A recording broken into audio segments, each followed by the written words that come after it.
everyone, it's Emerald the Gem, and welcome back to my channel. We have arrived at the end of this series. I'm so happy that we have started this Black History Month series, uplifting Black businesses. And man, we had some really good guests come on this series, and I'm so happy that everyone that's been tuning in and been sharing. So, for our last guest of this series, we have this amazing poet slash rapper, and she a woman, so we gotta give big ups to our woman rappers. Coming to the channel, we have Miss Emcee Millz. Yo, what's good, y'all? The name is Emcee Millz. I am so happy to be here. Thank you, Emerald, for having me. All love, man. Yes. As me, who is a music lover, I love music. I was like, we can't have a series about Black businesses and not have an artist, like a real MC artist. So, I had to bring you on. I appreciate you. Yes. So for the people who are listening, please just tell us again your name and where you are from. What's good, y'all? The name is Emcee Millz. That's EMCEE space MILLZ. The name is Emcee Millz. I am from Houston, Texas, the best city in the world. You already know, repping it for down south. Throw your H's up. You feel Yes. Yeah. It's a great city. It's not Detroit, but he's still she alright. Okay, she good. She good. So let's tell us the story behind when you began writing music. Okay, so I actually had a pretty interesting upbringing into music. I started off as a musician originally. Started off playing piano at the age of 2. From there, my mom is my piano teacher. She cultivated my skills, and I was playing recitals and things like that. It wasn't until I got to about, I want to say, middle high school in my creative writing course when my teacher at the time, Mr. Fife, he was like, you're really good at this poetry thing. And I was like, oh, okay, whatever. Like, I was really only doing it to get my A's in class. But I started taking it to heart, putting more effort into it, taking it more seriously. I started putting up little freestyles on my Instagram at the time, and they started like going off. Like, people were like, oh, wow, you really skilled. Like, oh, you really got this. And I was like, oh, okay, well, let me be serious about it. So I originally started putting my poetry to instrumentals that I found on YouTube and stuff. And then kind of that reaction is what led me into, okay, let me write a song, let me write a hook, let me see where I can take this. And that's how I got my start. Who would have known that from poetry it ended up becoming but they intertwine. I feel like a lot of people who are into the flows, they love the poetry part of rapping. And I love poetry too. I'm not a poet myself, but I like to enjoy the poetry. Right. So tell us the story behind your first song that you ever wrote and released. So yeah, the first song I ever released was actually a freestyle that I made in my Twitter group chat with some other friends of mine. It's a really funny story. I had a group chat of friends where we were all kind of like music creatives, and we just all kind of followed each other just to be like, oh, let's network and let's get to know each other, whatever, from all different parts of the world. So one of the producers in there, his name is Xavier. So he put up this beat in the group chat, and I was like, yo, this beat is fire. Like, oh, let me spit some real quick. And so I kid you not, I made this on my iPhone 6 on screen record using the mic like this. And so I'm in there freestyling to the beat on screen record. And then I send it into the group chat, and they're like, yo, Millz, this is fire, whatever. And I'm like, yo, for real? And they're like, yeah, you need to release that mug. You need to release it. And so after that, I tried to look up like, okay, well, how can I do like a quick release or whatever? So I put it on my SoundCloud originally. On SoundCloud, it started going up. And so I was like, oh, wow, this mug might actually be something. So Then I looked up how to get a distributor and all that good stuff. And then I Mhm. was able to put it on official streaming platforms. And so my very first song ever is AA Freestyle. AA was the Wow. name of our group chat. And Mhm. so it's literally called AA Freestyle and it's out everywhere. And yeah, that was my first release. And I love that story too because it was like no pressure. It was just me having Mhm. fun in the group chat and then just releasing it for the fun of it. And I feel like that's what my music should be. Like it should just be free and Right. expressive, just like that. Man, that's I agree with that. Having that just free flow of creating and making music and not feeling like the pressure of it. And that really gives you room to like just be creative, just do whatever comes to your mind, not having that pressure on you. um you said about making the music freely. How would you describe your music, like your music style? Right. So for people who are trying to get a feel for what I do, I just tell them I make life music. So a lot of my music Mm, is influenced by my actual life experiences. But I can really do any genre you can think of. Like I've done an R&B song called Sweater Weather. I've also done like a grimy hip hop type 90s grunge beat, and that one's mm, called Times Have Changed. I have an EP called Growing Pains, and I feel like that one is my best description of my music. mhm, Real vulnerable, really heartfelt, a strong message in that EP. So I would say for the people who are just getting to know me, I make life music. Anything to get you through your hard days, anything to get you through your happy days. Just mhm. a very good embodiment of what life is, both the ups and the downs, and what that looks like. Let's talk about that EP, because I remember when you dropped the EP, and at that time I was following you, and I was like, "Ooh, I gotta check this out!" Like, "Ooh, this is nice." I love the use of the sampling. I'm a killer for samples. Like, I nerd out completely. So please, let's share us about that EP. The mindset behind creating the songs for that. Yes, so my EP is called Growing Pains, all produced by my friend Oob. And then the last song is actually produced with Oob along with Roman Carrillo. He did the piano portion of my last song. So Mhm. the mindset behind Growing Pains is literally that. I was just getting started into this music industry business. I was trying to figure out how to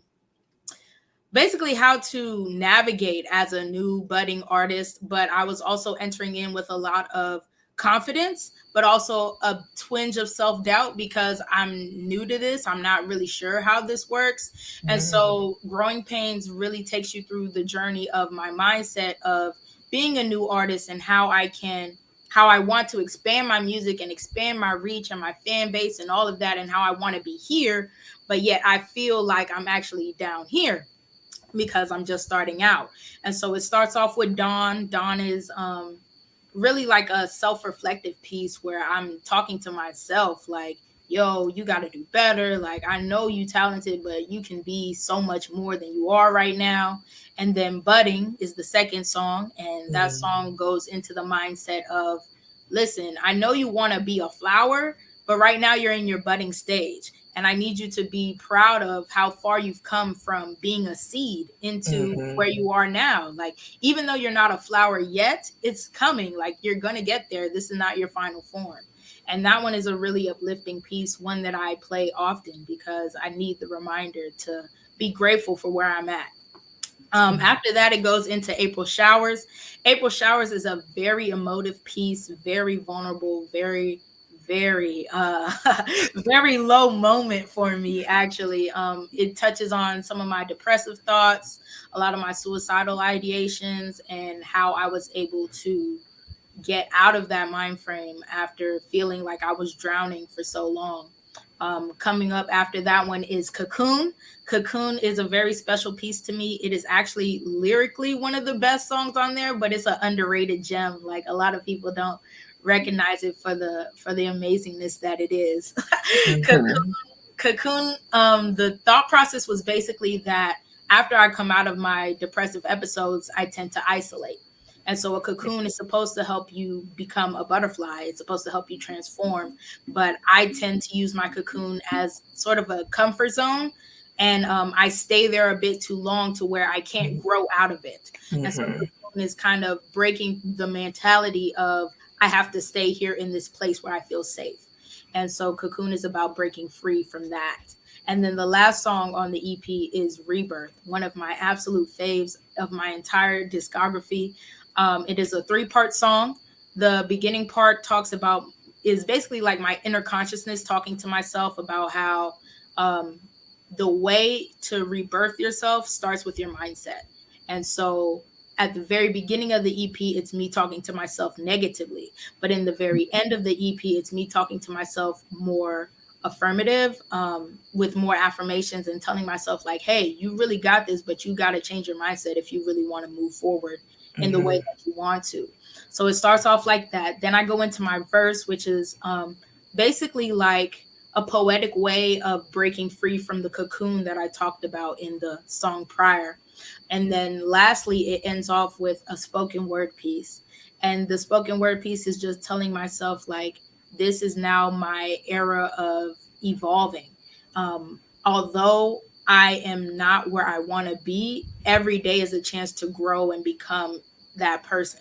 And so the spoken word really touches on that. And then at the very, very end of the song, you get it's like a monologue piece basically of an interview that I did way back in like maybe middle school, early high school, maybe a freshman. And it was important to me to add that part at the end because it just talks about, I think the question was, what do you want to do? And I say, well, I want to do this, make music. And it's just a full circle moment for me to see how far I've come from that interview in early high school to where I was, where I made the EP and actually released it out for the world to see.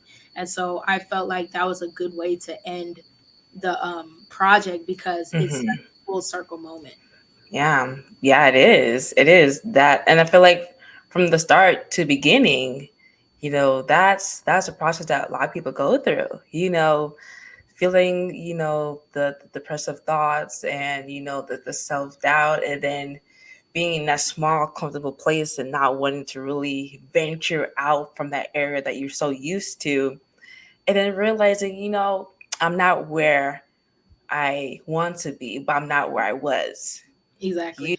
That full circle moment, that's beautiful. That's really beautiful. And I feel like capturing that in the album right there, like that's the realest thing you can ever make. Like your life, like really showing the people, life is crazy. Life be lifing.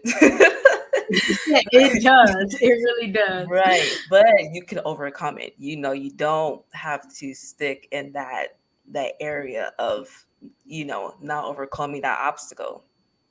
And speaking of that obstacle, I wanted to know, what are some of the challenges that you face with being an artist? So being an artist is interesting because my creative process comes and goes. I write songs in the middle of my room at 2 a.m. I write songs in the bathroom, in the shower. So like, it's one of the biggest challenges is being able to cultivate a time and space to make music. So like, it's not like a job where I can just be like, okay, from 10 a.m. to 6 p.m. I'm going to make music. It just kind of has to come to me. So I feel like that's one of the biggest challenges. Also, being a woman in a heavily male dominated genre like hip hop, you get a lot of almost backlash because it's like they expect you to make a certain type of music. And when you don't adhere to those standards, it can be kind of difficult to navigate that. But also proving to people that just because I am a woman does not mean I don't have bars and I can't come hard and I can't really rap. Like people think like it's gonna be soft music because I'm a woman, and I don't understand where that ideology comes from. Right. No, I can really rap. Like, stop playing with me. Right. Yeah. Those are a couple of my challenges. Other than that, my only challenge is consistency, because I am such a perfectionist when it comes to how I want to make and curate my sound.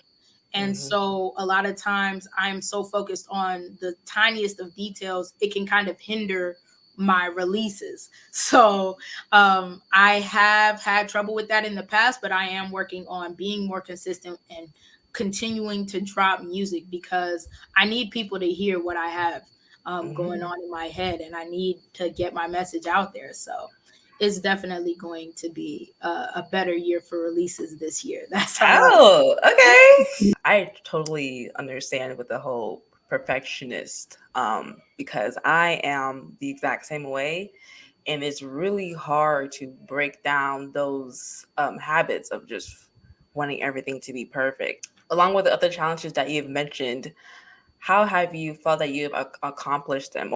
Right. So my first challenge, I would say, would be the creativity time frame. And one way that I combat that is to not let those constraints control me. Like, basically, if I write a song in the shower, I could write a song in the shower. Like, I don't have to wait till I get out and write it down on paper. Like, I tend to create in spaces that are unorthodox, but I feel like that shouldn't be an issue for me. Like, I should still be able to allow those spaces to cultivate what they need to cultivate within me. So yeah, I wrote a song in the shower before. I wrote a song driving to work before.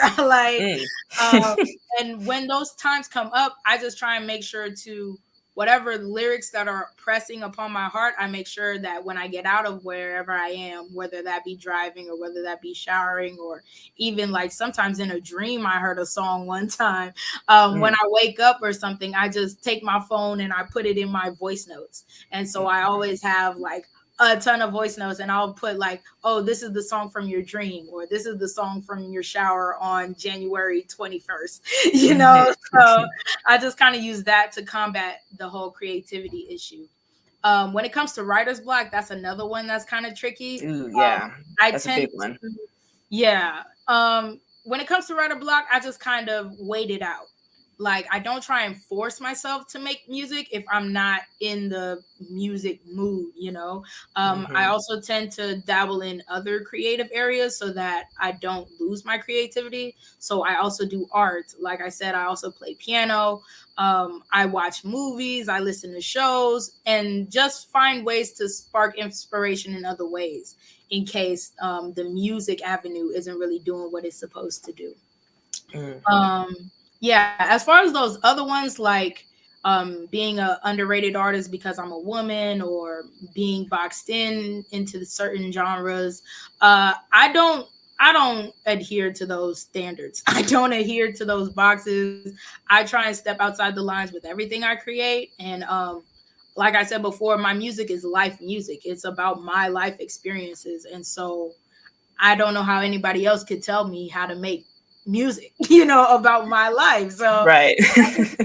I just don't even try and adhere to that. I have a very supportive group of people around me who like to hear what I have to say and like the music that I make, and I try to cater towards my fans and my family who care about me versus critics who don't know anything about me. Yeah. Along with having the poetry side and playing the piano, I know you mentioned really briefly that you do art. I want to dabble into that because I love art. And this painting right here, I'm happy about this painting because I don't even know what it is, but I just love how it looks, and that just gives me enough joy. So you made it. Okay, yes. Creations by Emerald. Yes, it's not for sale though. I'm sorry, but see you, girl. Yes. So what? With all the different avenues, what about art? Like, I want to know what about that art part that what's the word I'm looking for? Like, captivates you.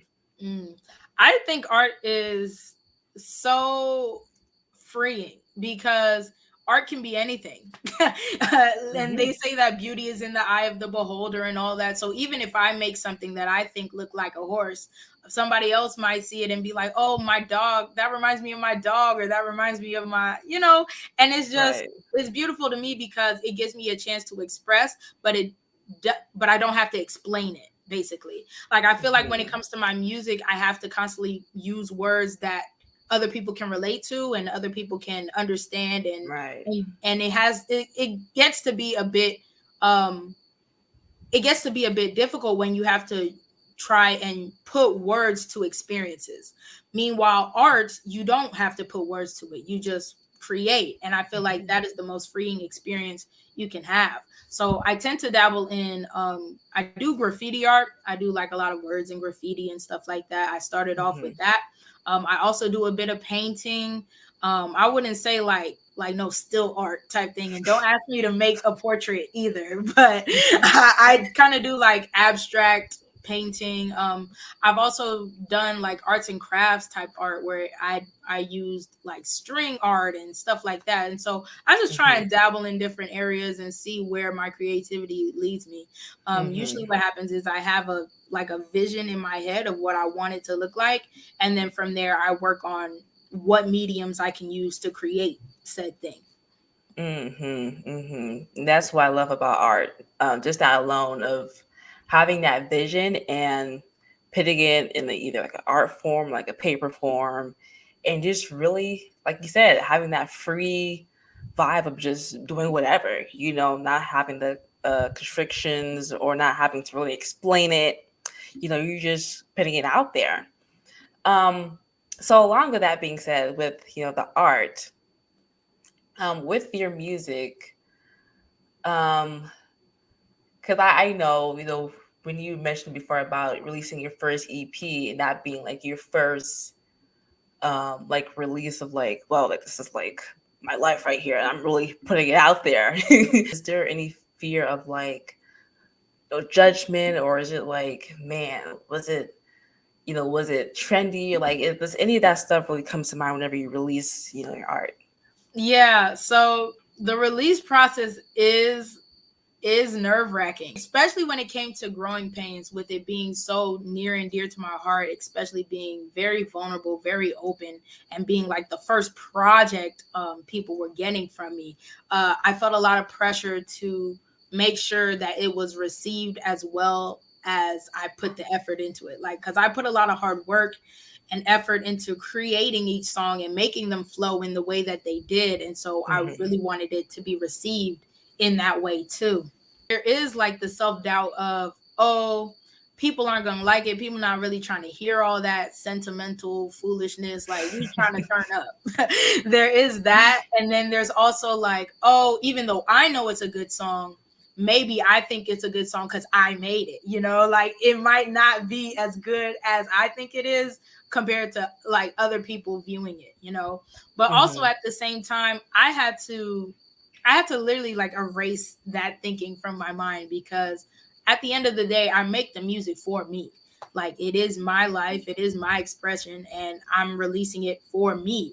And if other people like it, that's always a plus. That's always definitely cool if other people can relate and other people find joy in what I do. But I cannot be conformed to other people's standards. Like, I cannot be conformed to other people's mindsets of my music. Hmm. Um, and so, yeah, so when it comes to release days, I do get a little bit nervous because it's like, oh my gosh, the world gets to hear what I made.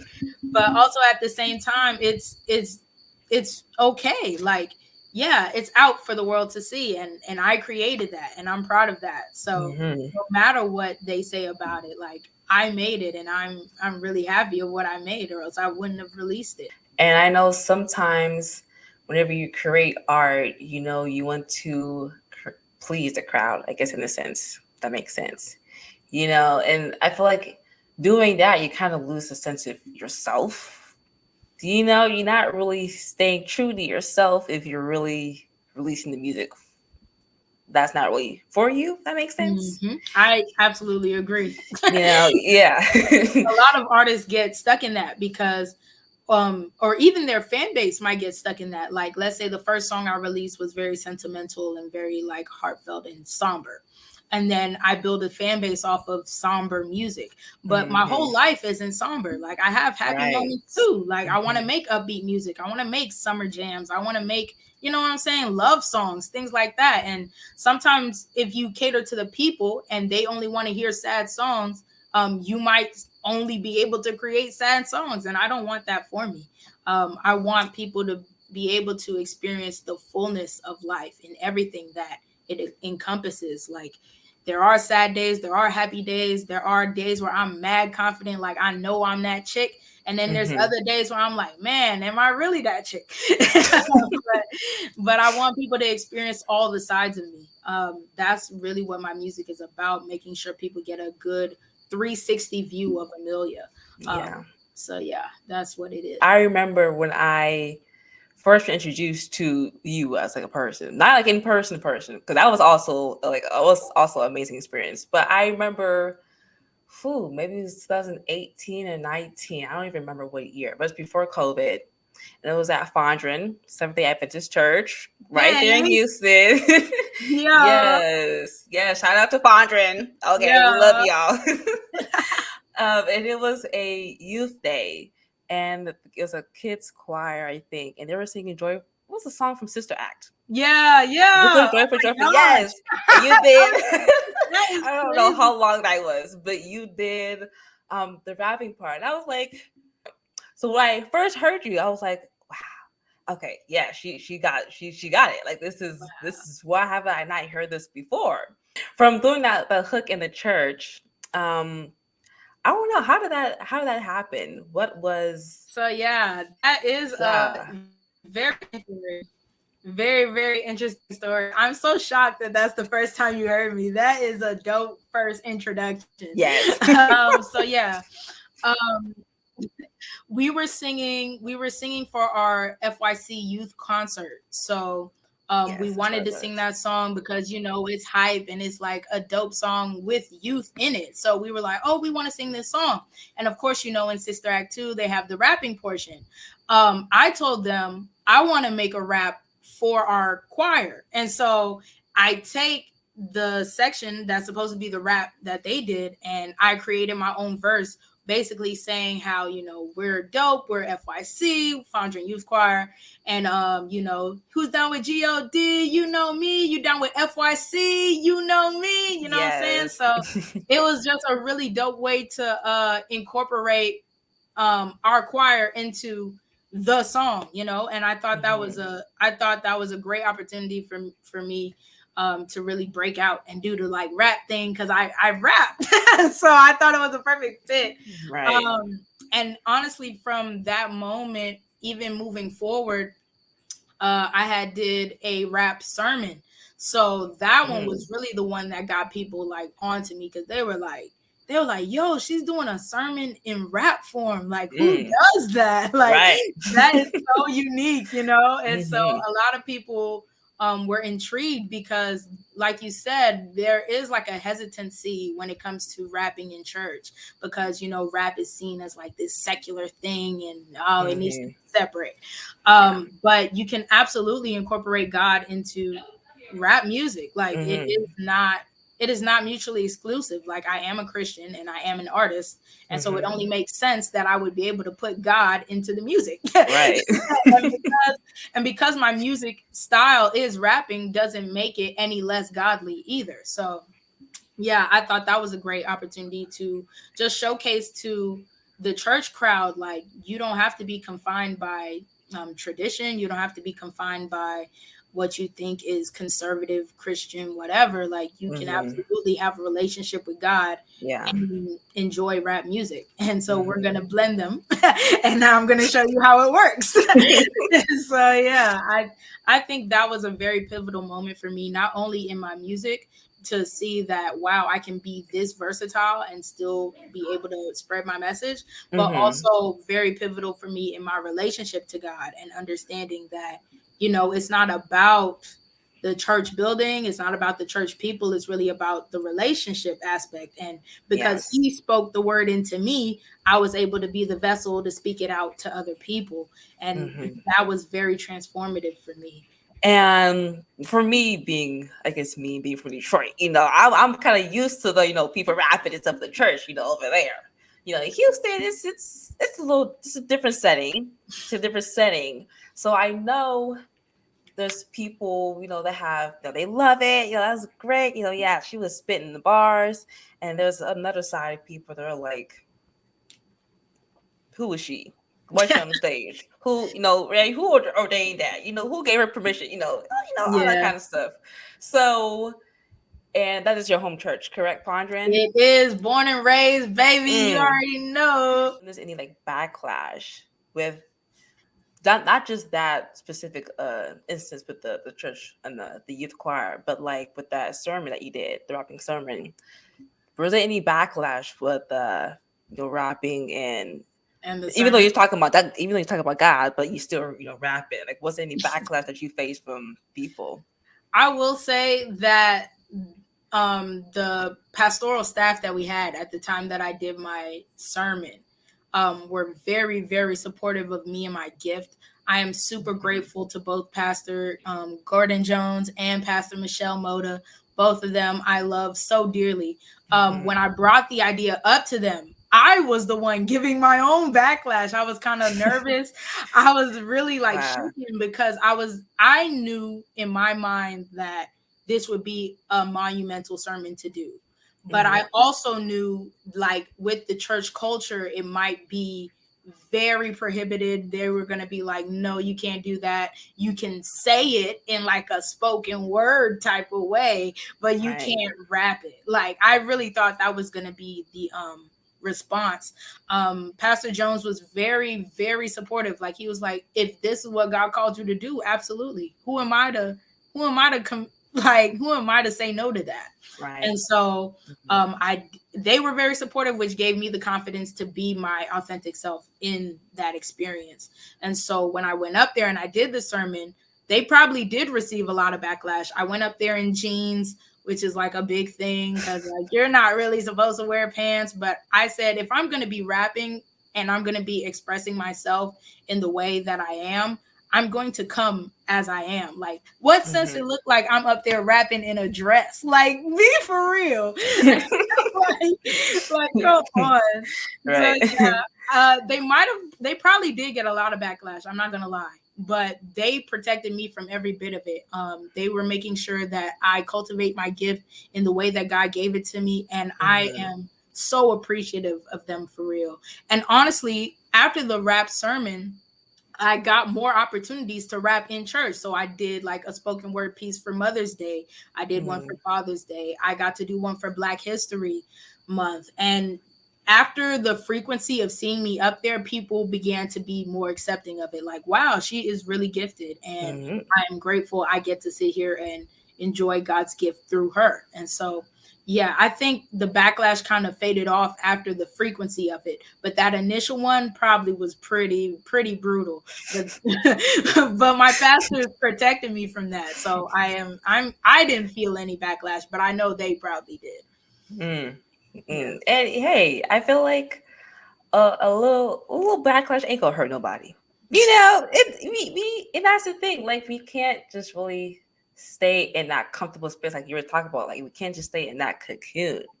We all have different ways of expressing ourselves. We all have the different godly gifts, and we should be able to feel secure and feel confident in sharing those gifts. And like you said, who are we to tell you no, you can't share your godly gift? And sometimes it might go against the norm, but that's okay. You're still alive. You're still breathing. And after a while, hey, you just might like it. Yeah. So I love that story, and I love that from that experience that you've been able to share your gift again and again, because especially from the younger generation perspective, we love that. Like, we love when we feel like we can relate to something, and so we listen to rap music. That's a given. That's a given. But when we can relate to a life story, we can here's something that resonates with our life. We're like, that draws us in. And I feel like that's the most important thing, especially with the ups and downs of youth coming and going to church or whatever that may be. You know, being that voice for the youth, I feel like it's so important. And ultimately that wins people, and you hear people's testimony just from hearing your gift. And that to me is the most beautiful thing. I hear like, man, you did that bar, like that was so hot, like, man, like, I gotta come again, like I need, like, where can I check you out, like I need to listen to more. That right there is the pinnacle of everything to me. So I just want to thank you for being here. Oh wow. Thank you for sharing the story. But before we go, for all the videos, I've been asking my guests to drop gems, and that's just like any little advice or little piece that you want to give. And since I'm Emerald the Gem, we have to drop gems. So, Understandably so. yes, do you have any gems that you wish to leave the people with? Let me see what I brought with me. Ah, a bucket. Uh, I would say my biggest gem when it comes to being a creative, whether that is in music, whether that is in art, or just being yourself authentically, is to be true to you. Don't try and like fit into somebody else's box, into somebody else's lane. Just be authentically yourself, and God is going to make space for the gift that He gave you. The way I see it is, I would have never thought I'd be here doing what I'm doing, especially when I think back to middle school when I was just making these poems literally to get the grades that I needed to get. And now my gift is not only making space for me in other churches and other areas and things like that. Like, I've been blessed to rap on stages. I've been blessed to touch people of God and like just touch people in the world too, just by being myself and being a Christian woman who's also a rapper, who is also a poet, and is also a Bible study person and a prayer meeting person. Like, just by being me, I've been able to reach and touch so many people. And so my biggest gem when I tell people this is to just be you, and everything else is going to fall into place. Of course, like, reach out to God, talk with Him, make sure you're on the right path. But as long as you following what God put in your heart, you're going to make it. Mm-hmm. Amen. Amen. Where, Amen. Well, thank you again for being here. Thank you for accepting the invitation to man, share your story. That was inspiring for me. So I hope the people were inspired. So y'all if so y'all weren't sweet. inspired, nah, y'all need to, take it up with God. Something No, right. for real. I did what I was supposed to do. Yes. So yeah, I just Yes. want to say thank you so much for even thinking of me, inviting me, letting me be on the channel. I'm a huge fan. For those who don't know, I call her the fashion icon. Oh. I've been following her for a minute. I had to dress up for real because I knew what this was. And so yeah, I just want to say thank you so much for having me. It's been an amazing time, and it is what it is. We tight like that. Yes, yes. Shout out to Houston, okay? You Birthing already this, know. the gift right here. Yes, yes. And for the people who are listening, if you wish to check out her music, please check out Emcee Millz on Spotify, Apple Music, Tidal, Pandora, Audio Mic, and Deezer. And of course, you wish to follow her channels. Follow her on Instagram, TikTok, and Twitter at Emcee_Millz. And if you wish to see the videos and see her poetry, check out her on YouTube. Also, go ahead and like this video. I know y'all were inspired. I know y'all heard the gems. Go ahead and subscribe, comment, and hit that bell notification button to be notified with any other videos come up. And of course, thank you, thank you, thank you for tuning in all February. This month was the month to celebrate Black businesses, and I'm so happy that I'm able to have the channel to showcase some amazing people and their gifts. And I just want y'all to know that please don't let this Black History be the only time that you support. Support all year round, okay? Thank y'all for tuning in. I will see y'all later. Bye.